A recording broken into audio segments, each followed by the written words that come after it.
بلوچستان کے علاقے نوشکی کے قریب آئل ٹینکر میں ہونے والے دھماکے کے نتیجے میں جھلسنے والے 24 شدید زخمی افراد کو وزیر اعلیٰ بلوچستان کی ہدایت پر خصوصی طیارے کے ذریعے کراچی منتقل کیا گیا۔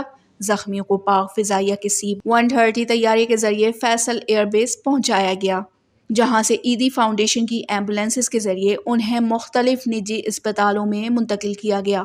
16 زخمیوں کو لیاقت نیشنل اسپتال اور 7 زخمیوں کو پٹیل اسپتال میں طبی امداد دی جا رہی ہے، جبکہ زخمیوں کے علاج معالجے کے تمام اخراجات حکومت بلوچستان برداشت کرے گی۔ 17 زخمی جو ہیں وہ لیاقت نیشنل ہاسپٹل منتقل ہوئے ہیں، جس میں سے ایک میت ہے اور ایک بچہ زخمی ہے جو کہ سیریس کنڈیشن میں تھا، اسے لیاقت منتقل کیا گیا۔ اس کے علاوہ 6 زخمیوں کو پٹیل ہاسپٹل منتقل کیا گیا ہے۔ کل ملا کے 23 زخمی اور ایک میت جو ہے وہ 2 ہسپتالوں میں منتقل کی گئی ہیں۔ اور ایک میت ہے، میت کے لواحقین موجود ہیں۔ میت کو تھوڑی دیر میں ہی ایدی سردخانے منتقل کر دیا جائے گا، جہاں غسل کفن کے بعد ان کے لواحقین جو ہیں وہ اس کے آبائی گاؤں نوشکی اس کو لے جائیں گے۔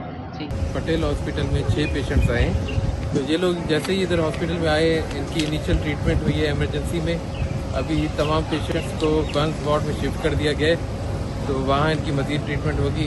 افسوسناک طور پر کراچی منتقلی کے دوران ایک زخمی دم توڑ گیا۔ لاش کو ضابطے کی کارروائی کے بعد ورثاء کے حوالے کر دیا گیا، تاہم کہیں زخمیوں کی حالت اب بھی تشویشناک ہے۔